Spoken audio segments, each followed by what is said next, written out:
What's up, YouTube? This is Too Raw for TV. So before I get into this video, I want to give a shout out to a longtime subscriber for showing love to the channel. Much respect to the brother Aram for the $8 donation via the PayPal. I see your video requests. I can do that a little bit later this week. I haven't forgot about some of the other requests that you asked. Just haven't got around to doing so. And to anybody who has requested a video and I may have not done it yet, sometimes I get so many requests I can forget to do other videos. So just hit me up on the Patreon in a one-on-one messenger or in the comment section here on YouTube if I happen to forget to do a video. So, the Los Angeles Lakers easily dispatched the Houston Rockets last night, 134 to 109. The Rockets are now a pathetic 19-60. Hopefully for Rocket fans, they can hit the sweepstakes when it comes to Victor Wembanyama. And also saw a report that said that the Houston Rockets have some interest in Jaylen Brown. And if it's true that Jaylen Brown may be having the itch to go somewhere else to be a star, that sometimes happens with these players. They prefer to be stars. It's about their brand now.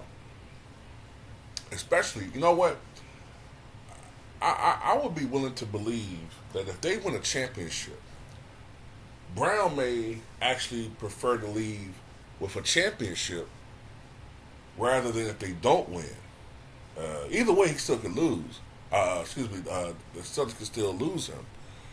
But if he wins a championship, that adds to his pedigree, adds to his resume, adds to his brand.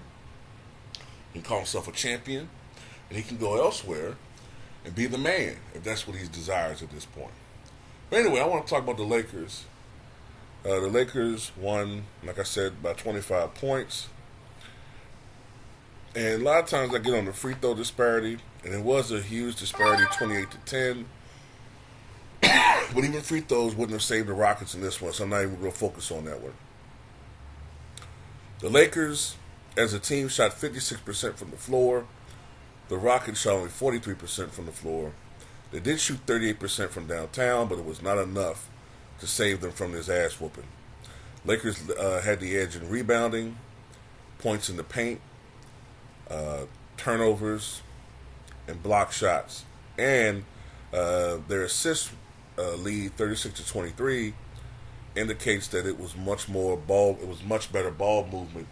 And even though AD went off for 40, it was probably, when you look at those numbers, it shows you that it was in the flow of the game, not a lot of forced shots. And that showed with AD. He had 40 points to go along with 9 rebounds. LeBron had a triple-double with 18 points, 10 rebounds, 11 assists. It was the 107th career triple-double of his career that ties him with Jason Kidd for, I believe, 4th place all time. I know number 1 on the list is Russell Westbrook. Number 2 is Oscar Robertson. Number 3 is Magic Johnson. I think 4th is Joker. I think Joker's a little bit ahead of LeBron now when it comes to triple-doubles. Let me check this out.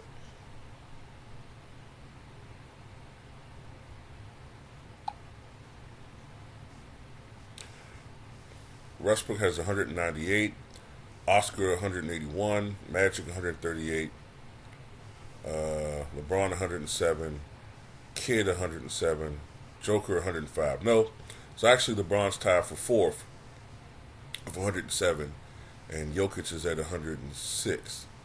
And so there's 6 guys with at least 100 triple-doubles in their career. But anyway, big game for Anthony Davis. Big game for Anthony Davis. Down the stretch, the pressure's going to be on AD. It's going to be on AD, and I don't feel sorry for the dude because for the last 2 seasons, damn near, AD's been able to hide behind Russell Westbrook, who's been getting the brunt of criticism. And for some reason, for a guy that people say sucks, he's a role player at this point. For some reason, in this topsy-turvy basketball world, more responsibility is falling on the shoulders of lesser players than the player who is supposed to be the marquee player. I don't know, but that's what goes on in the LeBron era. You know, in the LeBron era, it's not the stars that get the criticism when things don't go wrong. It's the underlings. And to be honest with you, what's the difference between that and a situation where a boss who's fucking up with his decision making blames it all on underlings and have them fired, but he doesn't take the responsibility? But anyway, yeah, it's on AD. It's on you, man. It's on you. Whenever you fucking ain't feeling well physically, you have to gut that shit out. Because Laker fans have gotten into their heads that you guys can go all the way. I don't know why, but they feel like y'all can go all the way. And, you know, look, I can understand to a certain extent why they can feel that way. Because the West is not, it's very competitive, but there's no real dominant team right now in the Western Conference. So in some ways, it is sort of wide open. I'm going to tell you what it kind of reminds me of this year. It reminds me of the 1981 Western Conference playoffs.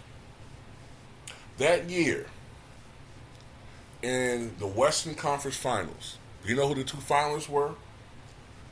The Houston Rockets and I think they were the Kansas City Omaha Kings then, right? Both teams were 40 and 42. And somehow they both made it to the Western Conference Finals. Crazy year in the NBA. So, you know, you never know. Maybe the Lakers can go on some run. I mean, they have been getting a little bit of assistance in certain ways, you know, obviously. But, you know, I just want to go ahead and give a shout out to AD, man. He's been playing well. He's been dominant in certain stretches of this season. You know, but at the end of the day, he should be their best player. He's 30 years old. He's in the prime of his career. This year he's averaging 26.6 points, 12.4 rebounds, 2.5 assists, shooting 57% from the floor, which is a career high for him. Has not really been shooting the three ball well. As a Laker, he has not been shooting the three ball well. He's only been a 28% three-point shooter as a Laker.